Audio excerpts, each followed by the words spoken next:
আপনি twist and turns বা thrill, mystery, suspense এসব এক্সপেক্ট করবেন না এরকম ফিল্মে, কিন্তু আপনাকে এমন ভাবে এগুলো ডেলিভার করবে যে আপনি অবাক হয়ে যাবেন।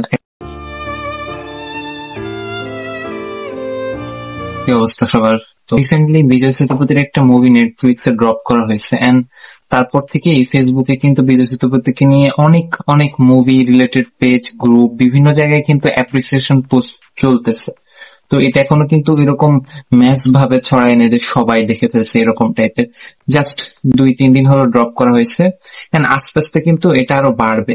তো একটা টাইমে আমি ফেড আপই হয়ে গেলাম যে কি আছে এই ফিল্মটাতে, কেন এত মানে খুব তাড়াতাড়ি এত ফাস্ট তো কোনো মুভি নিয়ে এত রেসপন্স পেতে দেখি না। আর মোটামুটি সব রকম গ্রুপ, তারপর নামি দামি যেসব পেজ আছে ফিল্ম রিলেটেড, সবখানে কিন্তু এই ফিল্মটাকে নিয়ে দারুণ রিভিউ দেওয়া হচ্ছে। তো এটা দেখে আমি ভাবলাম যে আসলে এই ফিল্মটাতে কি আছে দেখি একটু। তো কালকে একটু টায়ার্ড ছিলাম, তাও ভাবলাম যে রাত্রে দেখি কি আছে ফিল্মে, যদি ভালো না লাগে তাহলে আস্তে আস্তে দেখবো। তো রাত 12:30টার দিকে মুভিটা দেখা শুরু করি। আমি এক্সপেক্ট করি নাই যে ফিল্মটা আমার ইমাজিনেশন বা আমার এক্সপেকটেশনের থেকে বাইরে হবে। ফিল্মটা দেখে আমি জাস্ট অবাক হয়ে গেছি যে এটার স্টোরিটা এত সিম্পল, কিন্তু যেভাবে সাজাইছে এই ফিল্মটার ইউএসপি হচ্ছে এটার স্টোরি টেলিং। মুভিটা দেখার আগে আমি কয়েকটা কথা বলবো। যারা মানাগ্রাম দেখছেন এন্ড যারা ওল্ড বয় দেখছেন তাদের এটা মাস্ট মাস্ট ভালো লাগবে। কেন বলি? কারণ কোনো একটা মুভির একদম স্টার্টিং এ যদি বড় কোনো হার্ট ব্রেকিং সিন বা কোনো একটা ইভেন্ট দেখানো হয়, বিশাল বড় ইভেন্ট, যে ইভেন্টটা দেখার পরে আপনার খুবই খারাপ লাগবে, যে আর আপনি শকড হয়ে যাবেন যে মুভির শুরুতেই কিভাবে এত একটা হার্ট ব্রেকিং সিন কিভাবে দিয়ে দিতে পারে।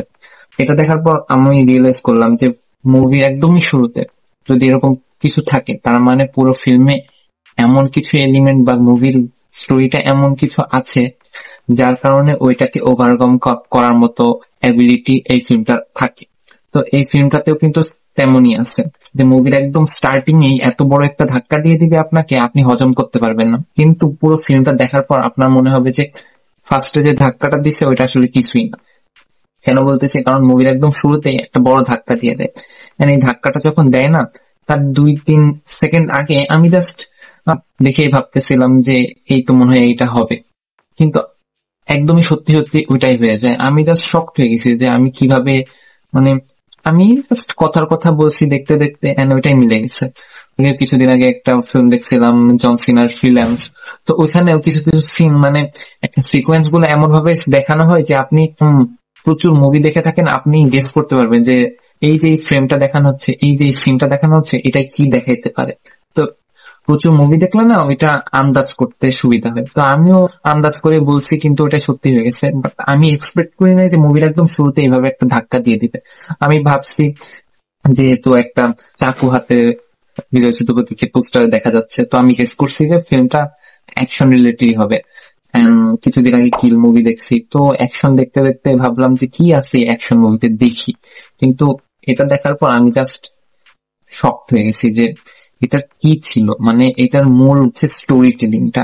আপনি যদি একদম এটার যে বেসিক প্লট যদি জিজ্ঞেস করতে চান, প্লট হচ্ছে যে বিজয় সেতুপতি, যিনি হচ্ছে মহারাজা নাম করে, তো তার হচ্ছে বাসার একটা ডাস্টবিন হারায় যায়। তো সেই ডাস্টবিন খুঁজতে সে থানায় যায় কমপ্লেন করতে।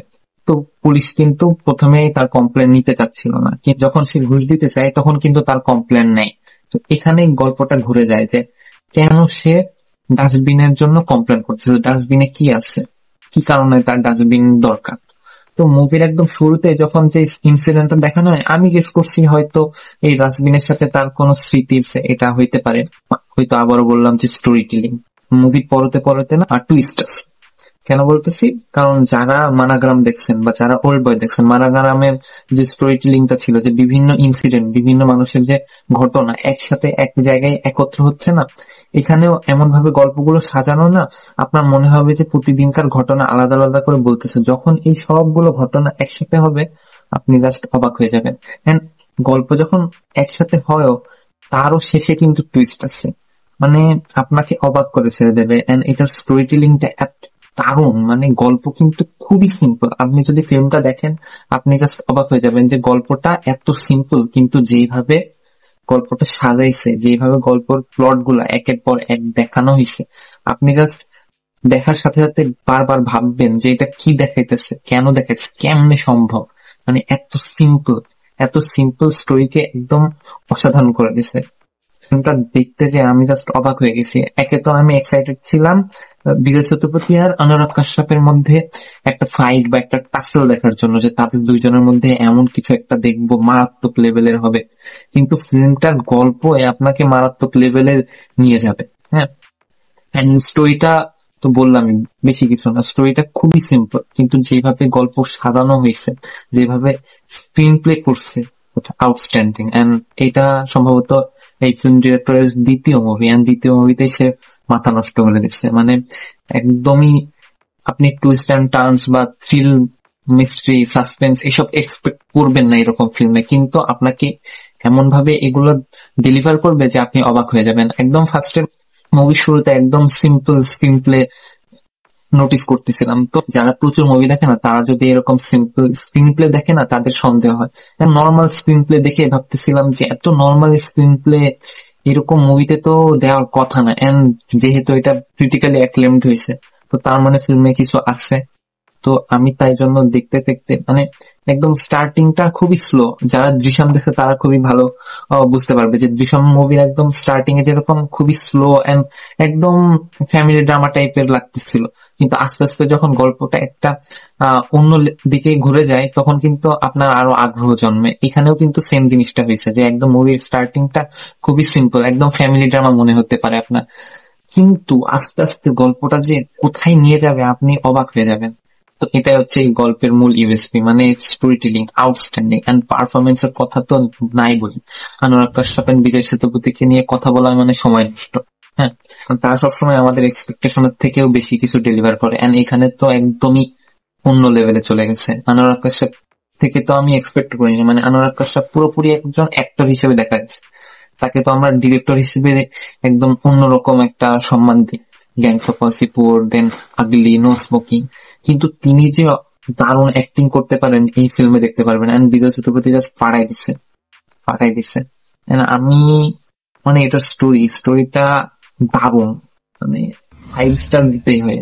মানে সবার এটা দেখা উচিত। এন্ড ওল্ড বয়ের যে কথাটা বললাম, ওল্ড বয়ের সাথে কেন মিল আছে, ওল্ড বয়ের কে পৃথিবীর one of the worst twist and turns related movie বলতে পারি, কারণ এটাই জঘন্য রকমের একটা টুইস্ট আছে। তো আমি বলতেছি না যে এই ফিল্মে এরকম টুইস্ট আছে, বাট স্লাইটলি, আমি বলতেছি স্লাইটলি ওইরকম টাচ আছে।